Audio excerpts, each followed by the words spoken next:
우리가 통상 투자하면은 주식과 부동산을 얘기하는데 주식은 2023년 중반까지는 하락 조정 후 점진적인 상승이 예상됩니다.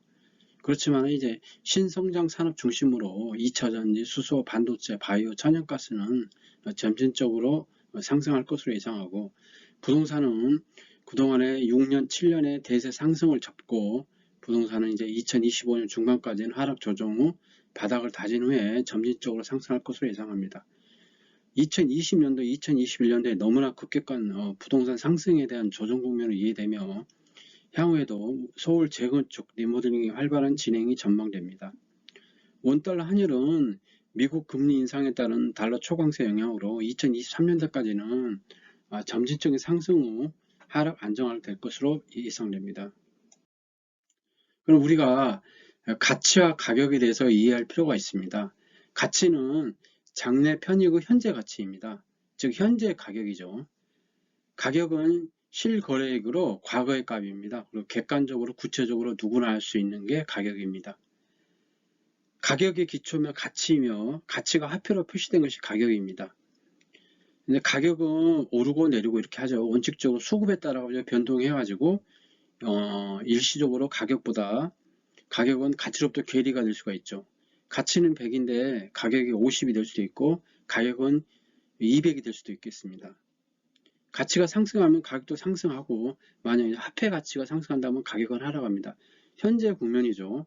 화폐 가치 상승, 즉 이자, 기준금리의 상승은 결국은 이제 부동산 가격을 하락을 했죠. 그러면은 그 신규 아파트 공급량은 아파트 가격 지수에 비례합니다. 즉 아파트 가격이 많이 오르면은 건설사의 신규 아파트 공급량이 급증하게 되죠.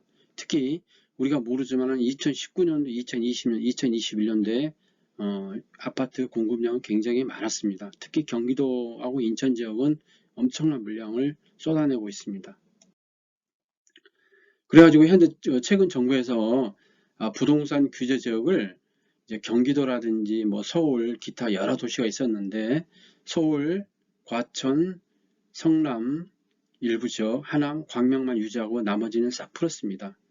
왜 이렇게 되냐면은 2021년도에 비해 가지고 2022년도에 부동산 거래량이 급감했기 때문에 정부의 어떤 지방세라든지 국세 세수에도 문제가 생기고 또 경기가 너무 악화되기 때문에 이제 규제를 일부 풀었고 그 다음에 미분양 주택 수도 주택이 계속 하락하다 보니까 미분양 수도 급증하고 있습니다.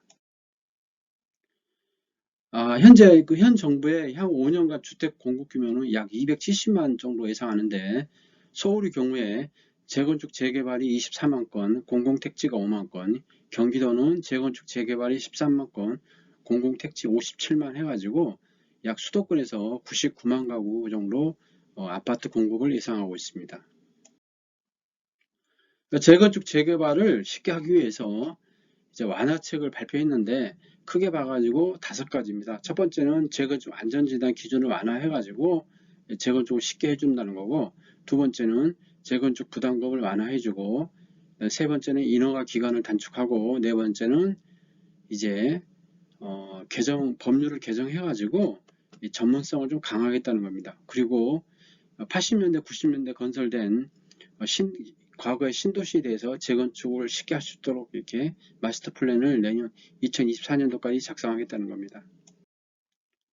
현재 검토되고 있는 재건축 안전진단의 규제 완화책을 보면은 정부는 이제 구조 안전성을 현재 굉장히 높은데 문재인 정부에서는 50%였는데 이거를 30%로 낮추고 주거 환경 비율을 문재인 정부의 15%에서 35% 정도로 높여가지고 이제 안전진단에 어떤 완화를 하겠다는 겁니다. 그래서 안전진단 평가 항목별 가중치 변화를 보면은 이제 진보 정권하고 보수 정권이 확연한 차이가 있습니다.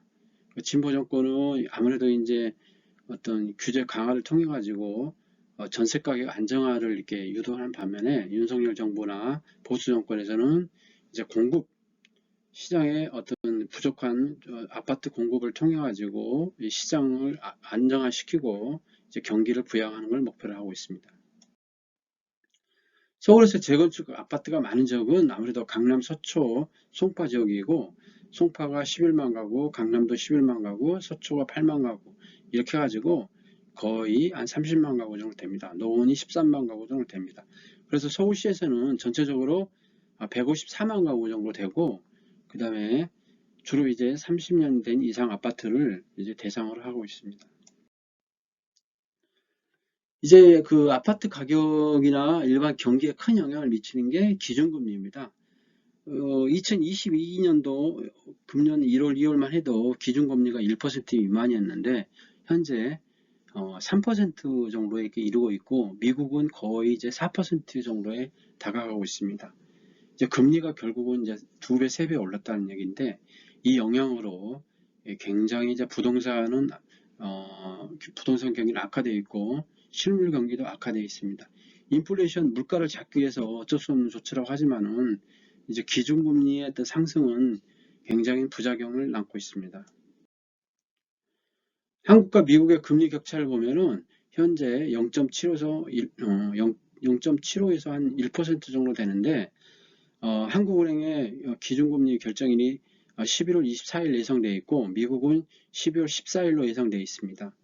그래서 아마 내년 초까지는 최소한 한국이나 미국이나 금리를 상승할 것으로 예상돼서 내년에는 아마 내년 상반기까지는 굉장히 어려운 국면이 되지 않나 이렇게 생각합니다.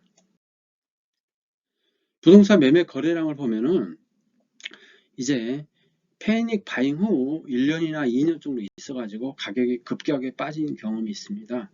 2007년도가 그랬죠. 2020년하고 2021년도에도 패닉 바잉이 많았었는데 그 부작용이 현재 오고 있습니다. 그렇기 때문에 향후 2, 3년 정도는 굉장히 부동산이 어려운 국면이 되지 않을까 이렇게 생각합니다.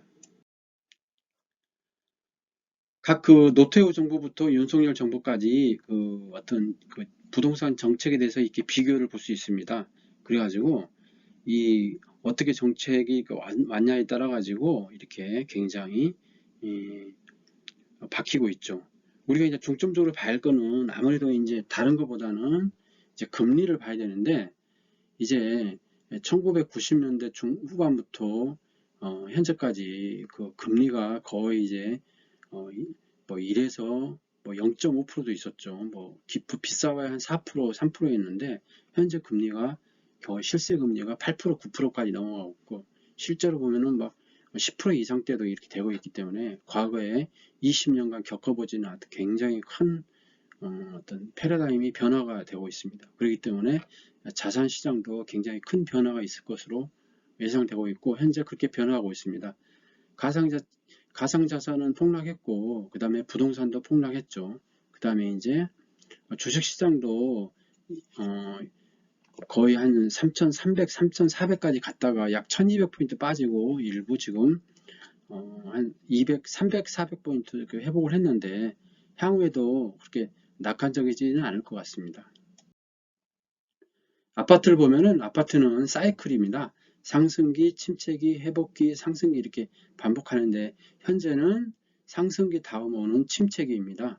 그래서 이 침체기가 지나야 어느 정도 회복이 되고 그 다음에 상승할 것으로 예상하는데 2020년도, 2021년도에 어떤 급격한 어떤 주택시장의 상승은 그 부작용으로 급격한 이제 기준금리 상승과 같이 맞물려 가지고 이제 굉장히 침체에 이르고 있습니다.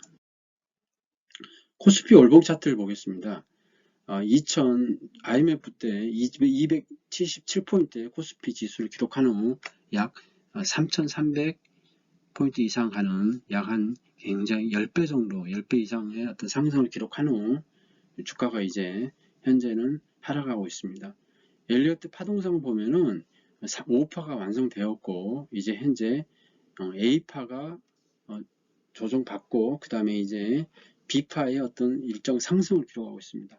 그렇기 때문에 향후에 현재 기준금리도 오르고 있고 또 경기도 불황이고 굉장히 또 어려운 국면이기 때문에 기업들도 이제 그 어떤 영업이익 기록이 굉장히 영업이익 그 규모가 굉장히 급감하고 있기 때문에 향후에도 어느 정도 주식시장은 하락한 후 그 바닥을 이룬 후 다시 상승하지 않을까 이렇게 생각하고 이렇게 보고 있습니다. 그 하단에 보면은 MACD가 어떤 그 0 이하인 경우에 급격하게 이제 주식이 하락한 후 그런 지점은 상승 포인트가 됩니다. 2009년도 그렇고, 그 다음에 최근에도 코로나 때 뭐 1510까지 가졌다가 이런 게 있고, 그 다음에 최근에도 2200포인트까지 갔다가 이렇게 한 점이 있었는데, 현재는 이제 일정 부분 비파 사이클로 이렇게 상승 면이기 때문에 그거는 이제 단기적으로는 한번 이렇게 사볼 만도 할 것 같습니다. 그렇지만은 이제 그 코스피 그 월봉 차트가 이렇게 급격하게 상승은 어렵고 비파 상승 후 어느 정도 조정을 받지 않을까 이렇게 생각합니다. 지금까지 그 가치와 가격을 중심으로 해가지고 주식시장, 부동산 시장에 대해서 알아봤습니다. 이 주식이나 부동산이나 일종의 사이클입니다. 경기가 또 어떤 경기 흐름하고 또 연관되기 때문에 그 내용을 한번 잘 보시고 참고하시기 바랍니다. 매수, 매도 추천 아니며 단순 참고하시기 바라며 구독, 좋아요 부탁드리겠습니다. 구독 꼭 부탁드리겠습니다. 감사합니다.